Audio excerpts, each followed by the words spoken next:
Hello all welcome to Mahi's kitchen. మీకు ఎప్పుడైనా sweet తినాలనిపిస్తే వెంటనే నేను చేయబోయే రెసిపీని ట్రై చేసి ఎంజాయ్ చేయండి.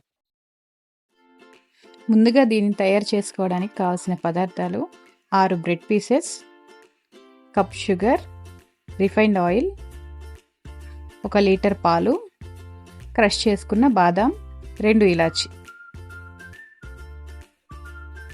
ఈ స్వీట్ని తయారు చేసుకోవడానికి పెద్దగా బయట నుండి ఖర్చు చేసి తీసుకురావాల్సిన పని లేదండి. ఇంట్లో ఉన్న ఐటమ్స్తోనే చేసుకోవచ్చు. బ్రెడ్ అయితే ఉండాలి ముఖ్యంగా దీనికి.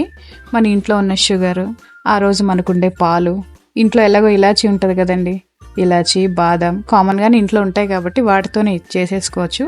స్వీట్ తినాలనిపిస్తే వెంటనే ఇలాంటి ఐటమ్ ఏదో ఒకటి ట్రై చేసుకుని తినడమే అండి, అంతే. ఇప్పుడు కట్ చేసుకున్న బ్రెడ్ పీసెస్ని ఆయిల్లో వేసి వేయించుకోవాలి. బ్రెడ్ పీసెస్ని వేయించుకునే సమయంలో బాగా నలుపెక్కిపోకుండా చూసుకోవాలండి. నల్లబడితే కనుక స్వీట్ చాలా చేదైపోతుంది. కాబట్టి చాక్లెట్ బ్రౌన్ వచ్చేంత వరకు మాత్రమే బ్రెడ్ని వేయించుకోవాలి. బ్రెడ్ పీసెస్ వేయించుకుంటున్న సమయంలోనే స్టవ్ మీద పాలు రెడీ అయిపోవాలండి. పాలు 1 లీటర్ పాలు, పావు లీటర్ పాలు అయ్యే వరకు మరిగించుకోవాలి. ఎందుకంటే ఈ స్వీట్ అనేది పూర్తిగా పాల మీద ఆధారపడి ఉంటుంది. కోవాలాగా అయిపోవాలండి పాలు. వీలైతే కండెన్స్డ్ మిల్క్ కూడా యాడ్ చేసుకోవచ్చు. పాలను బాగా దగ్గరగా మరిగించుకుంటూ వెళ్ళాలి. ఆ దగ్గరగా అయ్యే సమయంలోనే చివరాఖరులో కప్పు షుగర్ని, 2 ఇలాచీలని దంచి అందులో వేసేసుకోవాలి, అంతే. బాగా చిక్కగా దగ్గరగా మరిగిపోయిన తర్వాత పాలను తీసి కొంచెం గోరువెచ్చదనంతో ఉన్నప్పుడు అందులో ఈ వేయించుకున్న బ్రెడ్ ముక్కలను మొత్తాన్ని కూడా అందులో వేసేయాలండి. ఇప్పుడు పాలైతే బాగా చిక్కగా మరిగిపోయాయి. కోవా రెడీ అయిపోయింది.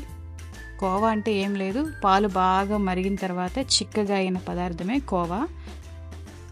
ఈ బ్రెడ్ పీసెస్ పాలల్లో వేసుకున్న తర్వాత వెంటనే ఫ్రిడ్జ్లో పెట్టకూడదండి ఈ పదార్థాన్ని, ఎందుకంటే పాలు బాగా టైట్ అయిపోతాయి. పాలు బాగా బ్రెడ్ ముక్కలకు పట్టిన తర్వాతే ఫ్రిడ్జ్లో పెట్టుకోవాలి. తర్వాత తీసి సర్వ్ చేసుకోవడమే, అంతే అండి. మలై బ్రెడ్ అయితే రెడీ అయిపోయింది. ఈ వీడియో కనుక మీకు నచ్చినట్లయితే లైక్ చేయండి, సబ్స్క్రైబ్ చేయండి, మరికొంతమందికి ఈ వీడియోని షేర్ చేయండి. ఈ రెసిపీని ట్రై చేసి కామెంట్ చేయండి.